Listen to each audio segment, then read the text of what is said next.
비가 추적추적 내리는 서울의 가을밤. 한강 다리 아래에서 가은은 서 있었다. 그녀의 손에는 젖은 우산이 힘없이 쥐어져 있었고 눈물인지 빗물인지 모를 물방울이 뺨을 타고 흘러내렸다. 왜 나한테 이런 짓을 한 거야? 그녀의 목소리는 바람에 흩어지듯 작게 떨렸다. 그 순간 다리 난간 너머로 검은 그림자가 다가왔다. 그것은 가린이었다. 가린의 얼굴은 창백했고 입술은 파랗게 질려 있었다. 언니. 제발, 들어요. 그건 내가 이 가린의 말은 끊어졌다. 가은은 고개를 저었다. 너까지 배신할 줄은 몰랐어. 우리 사이가. 이게 다 뭐야? 그날 밤, 가은의 세계는 산산조각 났다. 그녀는 35세, 서울의 작은 카페 한강의 속삭임을 운영하는 평범한 여성이었다. 결혼한 지 10년, 남편의 갑작스러운 사망 후 그녀는 홀로 남겨진 집과 의붓아들 민준을 돌보아야 했다. 민준은 남편의 전 부인에게서 태어난 20살 청년으로 가은에게는 피가 섞이지 않은 아들이었다. 하지만 가은은 그를 진심으로 사랑했다.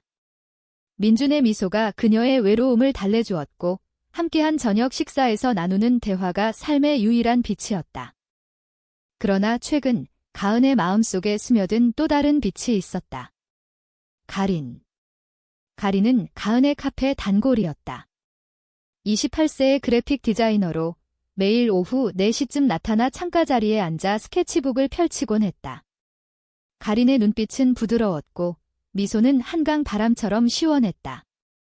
처음엔 단순한 손님과 주인 관계였다.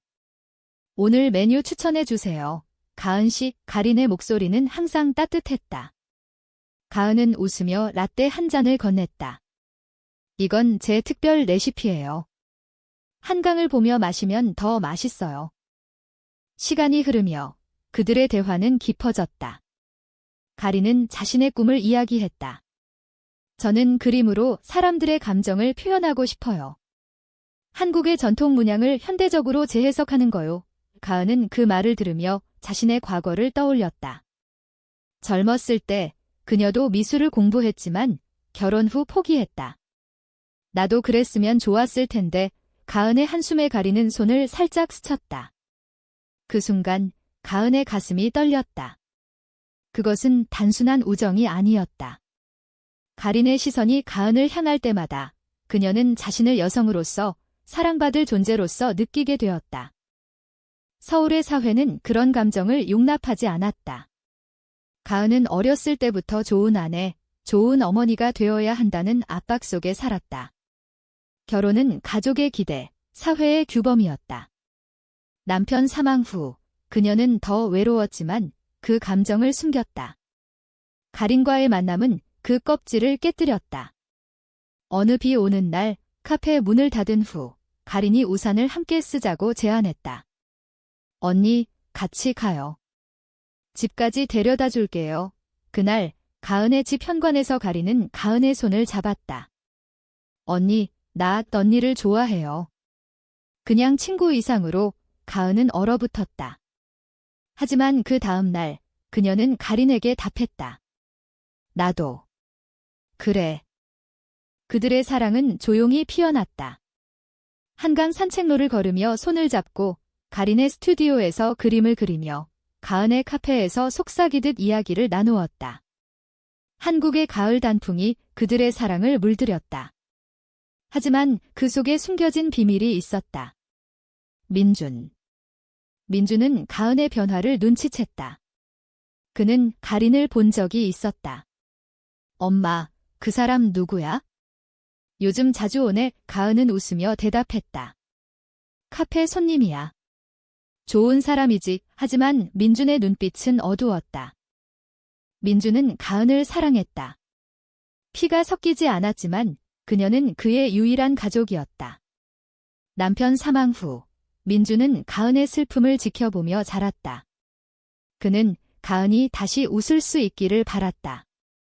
하지만 가린의 등장으로 가은의 미소가 자신에게 향하지 않는다는 걸 느꼈다. 질투였다.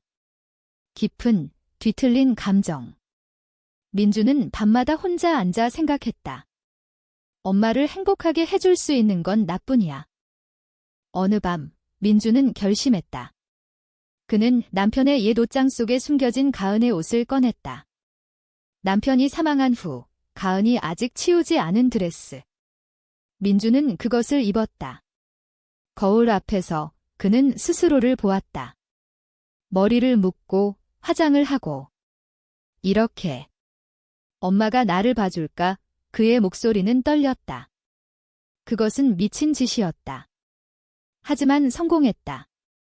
그 밤, 가은이 늦게 귀가했을 때 집안은 어두웠다. 민준아, 엄마 왔어. 가은의 목소리에 침대에서 일어나는 그림자가 대답했다. 여보. 늦었네. 그 목소리는 낮고 부드러웠다. 가은은 놀라 멈췄다. 그것은 남편의 목소리였다. 아니, 비슷했다. 가은은 불을 켜려 했지만 손이 잡혔다. 켜지 마, 그냥. 안아줘. 민준의 팔이 가은을 감쌌다. 가은은 얼어붙었다. 하지만 피로와 그리움에 그녀는 눈을 감았다. 오빠, 그 밤, 민주는 아내인 척했다. 가은은 그 품에서 잠들었다. 아침이 되자 민주는 사라졌다. 가은은 혼란스러웠다. 꿈이었나? 하지만 베개에 남은 향수 냄새는 현실이었다. 가은은 그날 카페에 늦었다. 머릿속이 어지러웠다. 밤의 기억이 꿈처럼 희미했지만 가슴속 불안은 선명했다. 민준이는 어디 갔지? 집에 돌아와 보니 민준의 방은 비어 있었다. 그는 대학 수업 때문에 일찍 나갔을 터였다. 가은은 커피를 끓이며 가린에게 전화를 걸었다. 가린아, 오늘 올 수 있어? 가린의 목소리는 밝았다. 물론이요, 언니. 기다릴게요. 카페에 도착한 가린은 가은의 창백한 얼굴을 보고 걱정했다. 언니, 무슨 일 있어요? 피곤해 보이네. 가은은 고개를 저었다. 그냥. 잠이 부족했어. 그녀는 밤의 일을 말할 수 없었다. 그것은 너무 이상하고 부끄러웠다. 가린은 가은의 손을 잡았다. 언니, 우리 오늘 한강 가요. 바람 쐬면 나아질 거예요. 그들은 카페를 나서 한강공원으로 향했다. 가을 잎사귀가 바람에 흩날리는 길. 가린은 가은의 어깨에 머리를 기댔다. 언니, 나 요즘 꿈을 꿨어요. 우리 둘이 함께 사는 꿈. 가은은 미소 지었다. 하지만 마음 한구석에 그림자가 드리웠다. 민주는 그날 대학 도서관에 없었다. 그는 가린의 스튜디오 근처를 배회하고 있었다. 가린의 SNS를 통해 그녀의 일상을 훔쳐보았다. 오늘도 언니 카페에서 영감 충전. 민준의 손이 떨렸다. 그는 가은의 행복을 빼앗는 존재로 가린을 보았다. 엄마는 나 없인 안 돼. 민주는 집으로 돌아와 다시 그 드레스를 꺼냈다. 이번엔 더 세심하게 준비했다. 가린의 사진을 보며 화장을 흉내냈다. 밤이 깊어지자 그는 기다렸다. 가은이 귀가했다. 이번엔 피곤함이 더 컸다. 카페 영업 후 가린과 헤어진 후 그녀는 민준의 빈 방을 보며 외로움을 느꼈다. 민준아, 문이 열리며 또 그 그림자가 나타났다. 여보, 오늘도 고생 많았어. 민준의 연기는 완벽했다. 그는 남편의 습관을 흉내냈다. 따뜻한 차를 타주고 어깨를 주물러 주었다. 가은은 처음엔 의심했지만 그 익숙한 손길에 무너졌다. 오빠. 정말 내가 맞아? 응, 나야. 영원히 내 곁에 있을게. 그 밤, 민주는 가은을 안고 속삭였다. 가은은 눈물을 흘렸다. 오랜만에 느껴보는 안정감. 하지만 아침, 다시 민주는 사라졌다. 가은은 베개에 남은 머리카락을 발견했다. 그것은 그녀의 것이 아니었다. 짧고 검은 민준의 머리카락. 그녀의 심장이 멎는 듯했다. 민준. 너였어. 공포와 배신감이 밀려왔다. 가은은 민준을 기다렸다. 그는 저녁에 돌아왔다. 평소처럼 선마, 밥 먹었어? 가은은 떨리는 목소리로 물었다. 민준아. 요즘 밤에 집에 늦게 들어오지? 민준은 시선을 피했다. 아니, 일찍 잤어. 가은은 더 캐묻지 않았다. 하지만 그날부터 그녀의 시선은 민준을 피했다. 가린과의 만남은 가은의 유일한 피난처였다. 그들은 더 깊이 사랑에 빠졌다. 가린은 가은에게 그림을 선물했다. 한강을 배경으로 한 두 여성의 초상화. 이게 우리예요. 언니 가은은 그 그림을 보며 울었다. 가린아, 나의 행복해 하지만 민준의 그림자는 길어졌다. 그는 가린의 스튜디오를 찾아갔다. 가은 씨 아세요? 제 엄마예요. 가린은 놀랐다. 민준 씨. 갑자기 왜? 민준은 미소 지었다. 엄마가 요즘 이상해요. 당신 때문인가 봐요. 가린은 당황했다. 무슨 소리예요? 가은 씨는 제 친구예요. 민준의 눈빛이 차가웠다. 친구. 그 이상일 텐데. 조심하세요.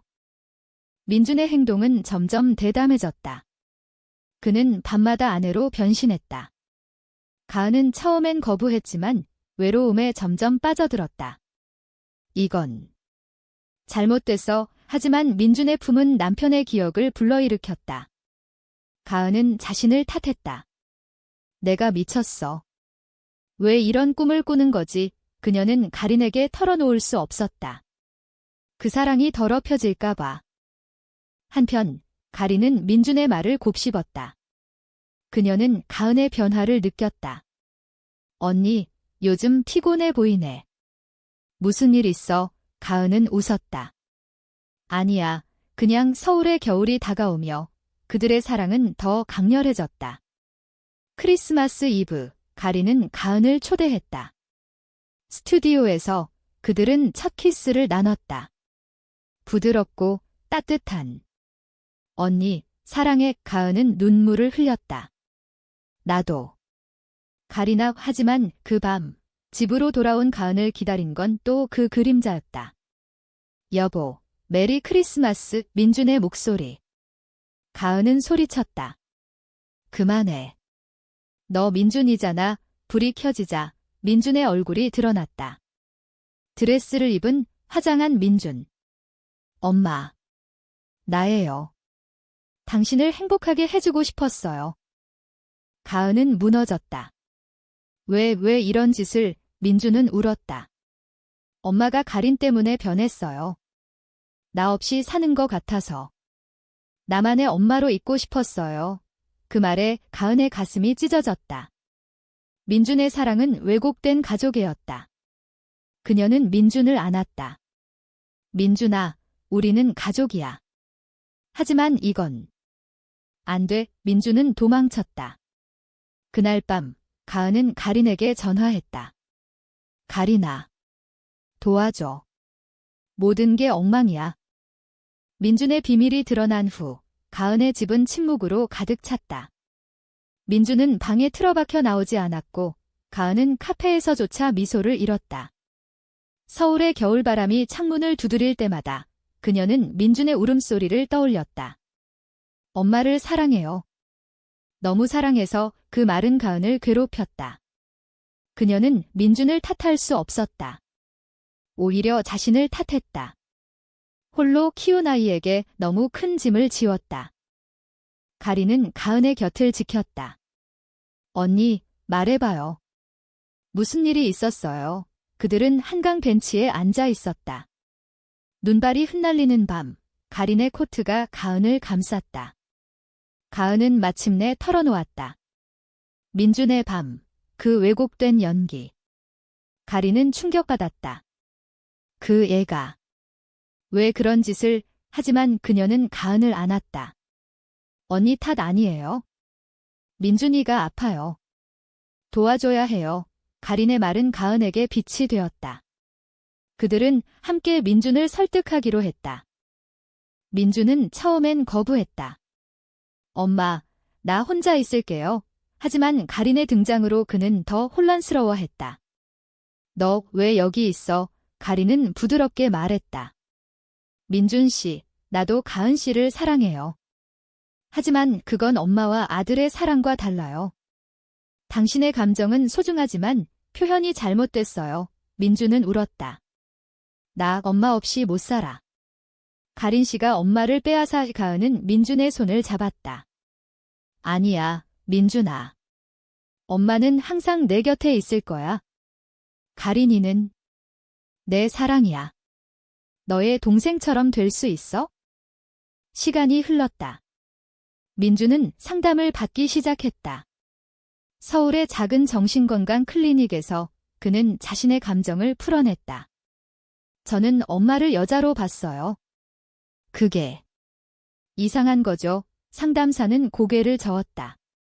아니요, 가족 사랑이 복잡할 수 있어요. 중요한 건 그걸 직면하는 거예요. 민준은 점점 변했다. 그는 드레스를 태웠고 가은에게 사과했다. 엄마, 미안해요. 이제 진짜 가족이 되고 싶어요. 가은은 울며 안았다. 고마워, 민준아. 하지만 그 평화는 오래가지 않았다. 가은의 여동생 수진이 방문했다. 수진은 전통적인 가정주부로 가족의 명예를 최우선으로 여겼다. 언니, 요즘 소문 들었어. 카페에 이상한 여자가 자주 온대. 가은은 당황했다. 그냥 손님이야. 하지만 수진은 가린을 봤다. 그들의 손이 스치는 순간. 언니. 이게 무슨. 여자끼리. 수진의 목소리는 날카로웠다. 서울의 사회는 여전히 보수적이었다. 동성애는 서구의 병폐로 여겨지곤 했다. 수진은 가족 모임에서 폭로했다. 언니가 그런 관계래? 가은의 어머니는 충격받았다. 가은아, 내가 왜? 남편 생각 안 해. 가은은 울었다. 엄마, 이건 내 선택이에요. 사랑이에요. 하지만 가족의 압박은 컸다. 카페 손님들도 수근거렸다. 저기 주인, 그 여자랑 매출이 떨어졌다. 가린은 가은을 위로했다. 언니, 같이 도망쳐요. 제주도로 가서 새로 시작해요. 하지만 가은은 고개를 저었다. 민준이가 있어? 포기할 수 없어. 고조는 겨울 축제에서 왔다. 서울의 명동 거리, 불꽃놀이가 터지는 밤, 가린은 가은을 초대했다. 우리 사랑을 축하해요. 그들은 손을 잡고 걸었다. 하지만 수진이 나타났다. 언니. 여기서 이런 짓을 해. 수진의 외침에 사람들이 모였다. 레즈비언이야. 비웃음이 터졌다. 가린은 가은을 보호하려 했지만 누군가 가린을 밀쳤다. 이상한 년, 가은은 분노했다. 그만해. 우리 사랑은 진짜야. 하지만 군중의 시선은 차가웠다. 그날 밤, 가린은 사라졌다. 그녀의 스튜디오는 비어 있었다. 전화는 꺼져 있었다. 가은은 패닉에 빠졌다. 가린아. 어디야? 민준이 도왔다. 엄마, 제가 찾아볼게요. 민준은 가린의 SNS를 뒤졌다. 마지막 포스트, 사랑은 자유로워야 해. 하지만 때론 포기해야. 가은의 심장이 찢어졌다. 가린이 떠난 이유는 자신 때문이었다. 사회의 압박, 가족의 배신.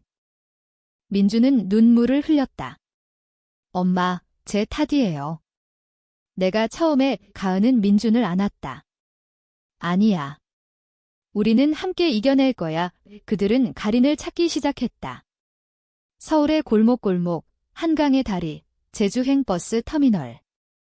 마침내 인천공항에서 가린을 찾았다. 가린은 짐을 들고 서 있었다. 언니. 미안해. 나 약해. 가은은 달려가 안았다. 가지마. 우리 같이 싸워. 군중 속에서 그들의 키스는 불꽃처럼 빛났다. 민주는 지켜보며 미소 지었다.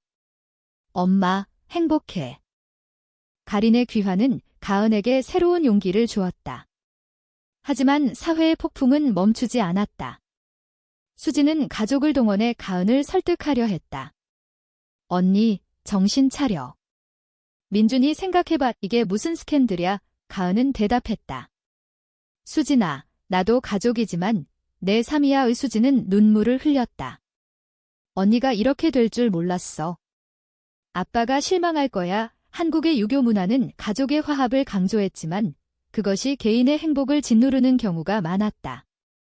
가은은 어머니에게 갔다.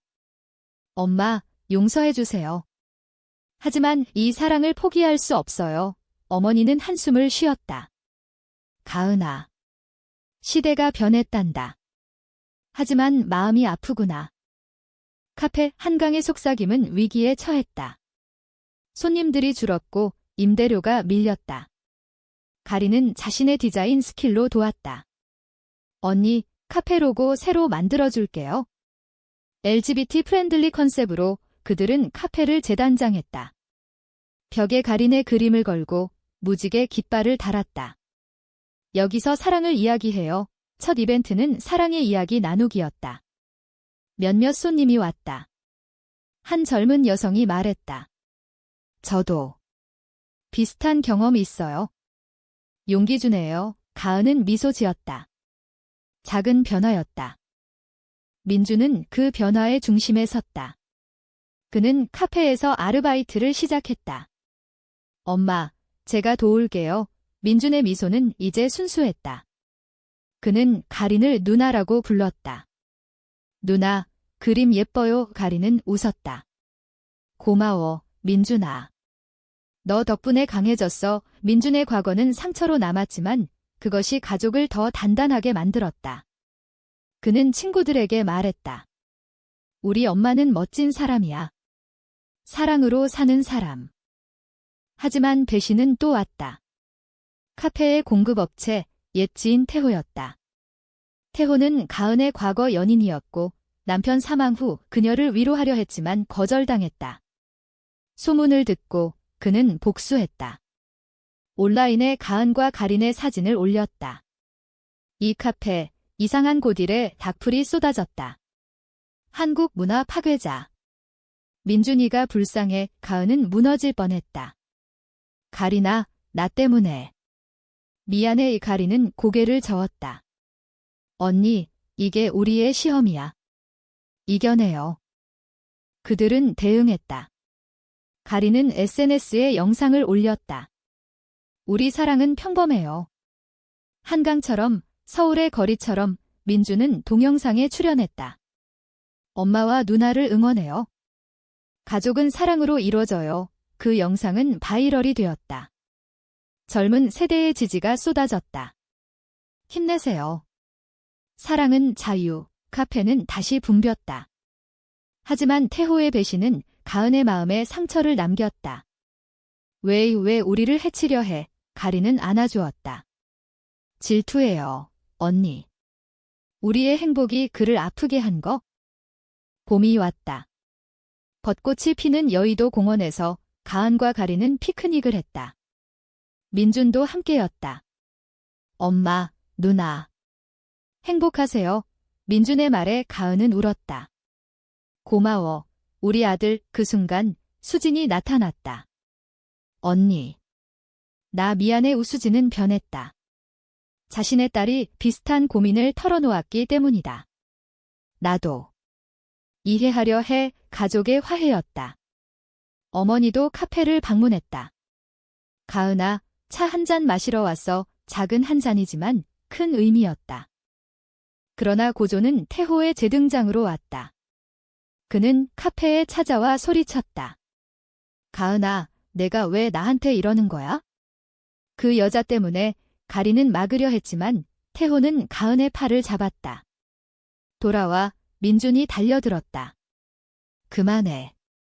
엄마 건드리지 마. 싸움 직전 가은이 외쳤다. 태호야, 그만.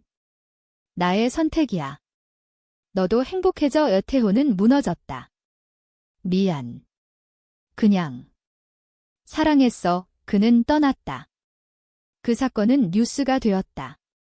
서울 카페, 사랑의 싸움. 지지는 더 커졌다. 가은과 가린의 사랑은 깊어졌다. 그들은 제주 여행을 계획했다. 언니, 우리 결혼식처럼 해요. 제주의 바다 앞에서 그들은 서약했다. 영원히 함께 민주는 증인이었다. 엄마, 누나. 축하해요. 여름의 더위가 서울을 휘감았을 때 가은의 삶은 안정되었다. 카페는 지역 커뮤니티의 중심이 되었다. LGBT 모임, 문화 워크숍, 가린의 그림 전시회가 열렸다. 사랑의 색채라는 주제.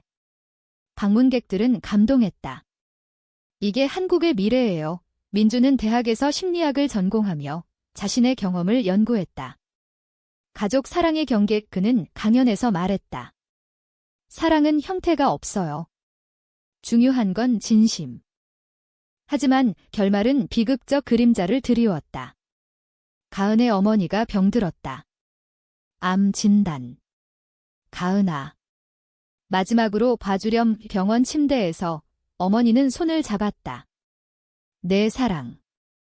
용서할게. 행복해라. 가은은 울었다. 엄마. 미안해. 어머니의 죽음은 가은을 흔들었다. 장례식에서 수진이 안았다. 언니, 이제 우리뿐이야. 가족의 유대는 더 강해졌다. 가린은 가은의 슬픔을 공유했다. 언니, 나 있어요. 그들은 한강에서 밤을 지냈다. 별이 빛나는 하늘 아래 가은은 속삭였다. 가린아, 너 만나서 다행이야. 가린은 미소 지었다. 나도. 이 사랑이 우리를 살렸어요. 민주는 카페를 물려받을 준비를 했다. 엄마, 쉬어요. 내가 할게. 한 해 후, 가은과 가린은 법적 파트너십을 맺었다. 한국의 법은 아직 동성 결혼을 인정하지 않았지만 그들의 서약은 충분했다. 제주 해변에서 바람이 불 때 영원히 이민주는 사진을 찍었다. 가족 사진이에요. 이 이야기는 성공한 가짜에서 시작해 진짜 사랑으로 끝났다. 민준의 밤은 배신이 아닌 깨달음의 시작이었다. 서울의 거리에서 그들의 사랑은 조용히 빛난다. 한강처럼 영원히 흐르며